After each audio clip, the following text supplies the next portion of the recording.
ସେତେବେଳେ ସବୁ ପ୍ରକାର ସୁବିଧା ଥିଲା ତାଙ୍କୁ ପାର୍ସଲ କାମ ମିଳୁଥିଲା ତାଙ୍କୁ ମାସିକା ଦରମା ମିଳୁଥିଲା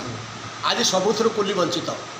ଆଜି କେବଳ ଷ୍ଟେସନରେ ଛିଡ଼ା ହେବାର ଅଧିକାର ମିଳିଛି ନହେଲେ କିଛି ନାହିଁ ଏବଂ ଲରି ବ୍ୟାଗ୍ ଆସିଗଲା ପରେ ଯାତ୍ରୀ ଆଉ ପାସେଞ୍ଜର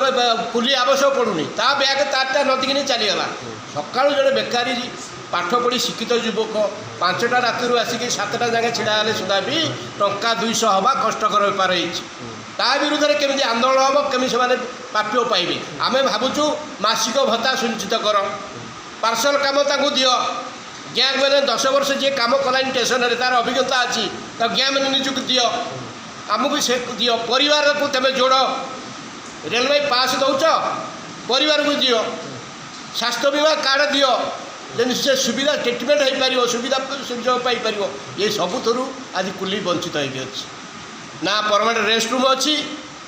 ନା ପାର୍ସଲ କାମ ଅଛି ନା ଗ୍ୟାଙ୍ଗ ମ୍ୟାନ୍ ଅଛି କିଛି ନାହିଁ ଏବଂ ରେଲୱେର ବଣ୍ଡରେ ଅଛି ଜଣେ ଯଦି ବି କୁଲି ମରିଯାଏ ବୟସ ହୋଇଗଲା ପରେ ଇନ୍ସୁରାନ୍ସ କ୍ଲେମ୍ ପାଇବ ଏଇଟା ରେଲୱେ ବଣ୍ଡରେ ଅଛି କିନ୍ତୁ ଆଜି ବି ଷ୍ଟେସନ ବହୁ ଷ୍ଟେସନରେ ମରିଗଲା ପରେ ବି କୁଲି ସେଥିରୁ ବଞ୍ଚିତ ହୋଇକି ଅଛି ତେଣୁ କିଭଳି ଭାବରେ ଏ କୁଲି ସୁବିଧା ପାଇବେ ଆଜି ଜମାଙ୍କ ପାଇଁ ବଞ୍ଚିବା ବ୍ୟବସ୍ଥା ନାହିଁ ସବୁ ଶିକ୍ଷିତ ଅତୀତରେ ଯେଉଁମାନେ ଥିଲେ ଟିପ ଦେଉଥିଲେ ଆଜି ଟିପବାଲା ଜଣେ ନାହିଁ ଅତି ଜ୍ଞାନୀ ପିଲା ସବୁ ଅଛନ୍ତି +2 +3 କେଉଁ ତଳୁ କେହି ନାହାନ୍ତି କିନ୍ତୁ ରୋଜଗାର ନାହିଁ ଏ ରୋଜଗାର ପାଇଁ କେମିତି ଲଢ଼େଇ ହେବ ଆମେ ଆରମ୍ଭ କରିଛୁ ପ୍ରତିଟି ଷ୍ଟେସନରେ ଶାଖା ସମ୍ମିଳନୀ ହେବ ଅଗଷ୍ଟ 16 ରାଜ୍ୟ ସମ୍ମିଳନୀ କଟକରେ ହେବ ସେଇଠି ନିଷ୍ପତ୍ତି କରିବୁ DRMBC ଘେରାଉ କରିବୁ କିଭଳି ଭାବରେ ଏଇ ଯେଉଁ ଦାବି କେମିତି ତାଙ୍କ ଦାବି ହାସଲ ହେବ ଯଦି DRMBCରେ ହାସଲ ନହେଲା ତାହେଲେ ରେଳପୁଞ୍ଜ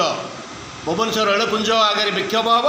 ଜେନେରାଲ ମ୍ୟାନେଜରକୁ ଦାୟୀପତ୍ର ଦିଆହେବ ଏ ସମାଧାନ କରିବା ପାଇଁ ସଂଗଠିତ କରିବା ପାଇଁ ଆଜି 7ମ ସମ୍ମିଳନୀ ଭୁବନେଶ୍ୱର ଆରମ୍ଭ ହୋଇଛି ଏ ସମ୍ମିଳନୀ ନିଶ୍ଚିତ ପକ୍ଷରେ ଆଗାମୀ ଦିନରେ ପିଲାଙ୍କୁ ଏକାଠି କରିବାରେ ସାହାଯ୍ୟକାରୀ ହେବ ଏ ସମ୍ମିଳନୀ ସଫଳ ହୋଇଛି ଆଉ ଗୋଟେ ଜିନିଷ ଆପଣ ଜାଣିଛନ୍ତି ଯେ ଅମିତାଭ ବଚ୍ଚନଙ୍କର ଗୋଟେ ସିନେମା ଥିଲା କୁଲି ସେଇଭଳିଆ ଫିଲ୍ମ ଗୋଟେ ଆବଶ୍ୟକତା ହେଲେ ଯେଉଁ କୁଲି ମାନଙ୍କର ଯେଉଁ ସମସ୍ୟା ନିହାତି ଭାବରେ ସମାଧାନ ହୁଅନ୍ତା କାରଣ ଫିଲ୍ମଟା ଗୋଟେ ପ୍ରଭାବ ପକାଏ ଦେଖନ୍ତୁ କ'ଣ ଅମିତାଭ ବଚ୍ଚନ ସେତେବେଳେ କୁଲି ହେଇଥିଲା କ'ଣ ପ୍ରଭାବ ପଡ଼ିଲା ପିଲାମାନେ ଆଜି ତାଙ୍କୁ ବଞ୍ଚିତ ହେଇକି ଅଛନ୍ତି ଆଜି କାମ ଛଡ଼େଇ ନେଇଛି ରୋଜଗାର ଛଡ଼େଇ ନେଇଛି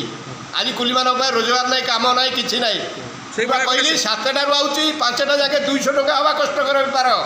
ବୁଲିକିରି ପଳାଉଛି ଧାର କରଜ କରୁଛି କାଠୁ ଖାଉଛି କ'ଣ କରୁଛି ପିଲା ପାଠ ପଢ଼ିବେ କେମିତି ଘର ଭଡ଼ା ଦେବେ କେମିତି ସେ ବଞ୍ଚିବେ କେମିତି ଯେହେତୁ ଗୋଟେ ରେଲୱେର ଗୋଟେ ପାର୍ଟ ହେଉଛି କୁଲି ଏ କଥା ଚିନ୍ତା କରିବା ଦରକାର ଅଛି ରେଲୱେର ଯଦି ରେଲୱେ ଚିନ୍ତା କରୁନି ମନ ପକାଇ ଦେବା ପାଇଁ ଆନ୍ଦୋଳନ ହେବା ଆବଶ୍ୟକ ଅଛି ଲଢ଼େଇ ହେବ